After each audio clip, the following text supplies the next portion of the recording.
श्रीमन नारायण नारायण नारायण भजमन नारायण नारायण नारायण लक्ष्मी नारायण नारायण नारायण लक्ष्मी नारायण नारायण नारायण श्रीमन नारायण नारायण नारायण।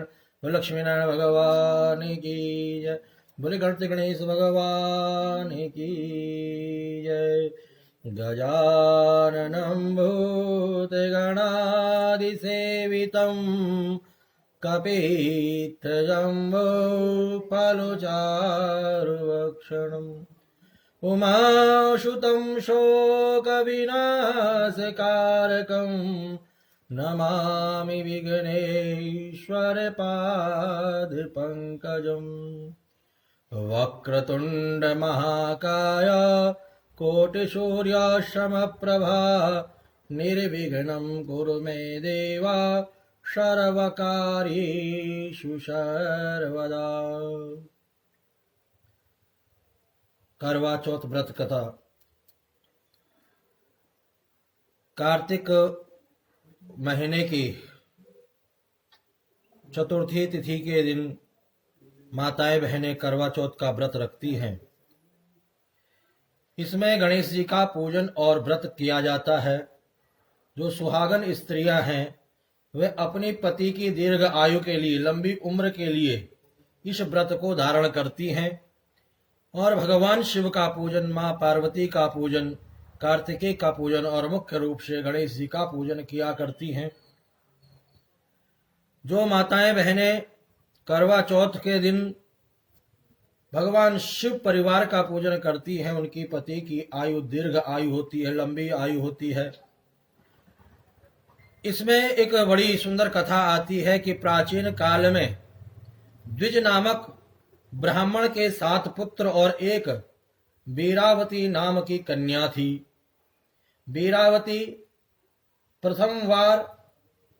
पहली बार करवा चौथ का व्रत रख करके दिन भर भूखी प्यासी और भूख प्यास से व्याकुल होकर के, मूर्छित होकर के पृथ्वी पर गिर पड़ी, बेहोश हो गई। तभी सभी भाइयों ने यह देखा और सभी भाई रोने लग गए, क्योंकि 7 भाइयों की एक बहन थी और 7 भाई अपनी बहन से बहुत ज्यादा प्रेम करते थे और अपनी बहन को दुखी नहीं देख सकते थे, परेशान नहीं देख सकते थे, तो रोने लग गए।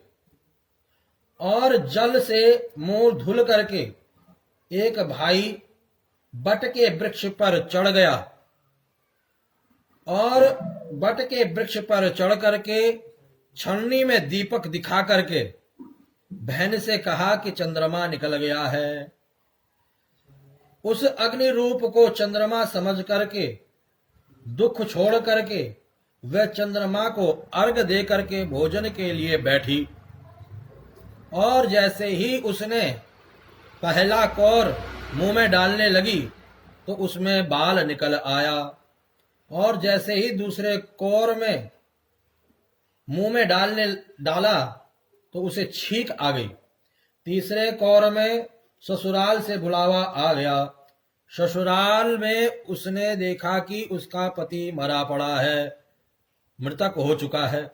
संयोग से वहां इंद्रयाणी और वीरावती उन्हें देख करके विलाप करने लगी। इंद्रयाणी आ गई, इंद्र की पत्नी वहां पर आ गई और इंद्र की पत्नी इंद्राणी को देख करके वीरावती ने विलाप करना शुरू किया, रोने लग गई और बोली कि हे मां, यह किस अपराध का फल मुझे प्राप्त हुआ है? मेरे से कौन सी ऐसी गलती हुई है जो मेरा पति जो है मर गया है, मृतक हो गया है? प्रार्थना करते हुए बार बार पति को जिंदा करने के लिए कहा। इंद्राणी ने कहा कि तुमने करवा चौथ का व्रत बिना चंद्रोदय, बिना चंद्रमा को अर्घ दिए खोल दिया है, इसी के कारण यह हुआ है। अतः अब तुम 12 माह के चौथ के व्रत है जो हर एक महीने चतुर्थी तिथि आती है, प्रत्येक चतुर्थी तिथि का व्रत रखो, और जब करवा चौथ का व्रत आए तो उसे श्रद्धा और भक्ति पूर्वक विधि विधान से करो, तब तुम्हारा पति पुनः जीवित होगा, यह संकल्प तुम करो। इंद्रियाणी के वचन सुनकर के वीरावती ने विधि पूर्वक 12 माह के व्रत करवा 12 माह के चौथ के व्रत है, जो प्रत्येक महीने चतुर्थी तिथि आती है, उस व्रत को करने का संकल्प लिया, और करवा चौथ का व्रत करने का संकल्प लिया, और बड़े विधि विधान के साथ श्रद्धा और भक्ति के साथ व्रत को किया, और इस व्रत के प्रभाव से उसका पति जीवित हो गया। तो इसलिए जो भी माताएं बहनें चाहती हैं कि हमारे पति की दीर्घ आयु हो, लंबी आयु हो, वे प्रत्येक महीने की चतुर्थी तिथि का व्रत तो करे ही करे, साथ ही साथ जो करवा चौथ का व्रत आता है उसको विधि विधान के साथ करना चाहिए, और श्रद्धा भक्ति पूर्वक भगवान शिव का पूजन, मां पार्वती का पूजन, कार्तिकेय का पूजन और भगवान गणेश का पूजन करना चाहिए। विघ्नेश्वराय वरदाय सुरप्रियाय लंबोदराय सकलाय जगद्दिताय नागाननाय श्रुति यज्ञ विभूषिताय गौरी सुताय गणनाथ नमो नमस्ते। क्योंकि भगवान श्री गणेश ही समस्त विघ्नों को, समस्त बाधाओं को, समस्त संकटों को दूर करने वाले हैं। बोले गणपति गणेश भगवान की जय।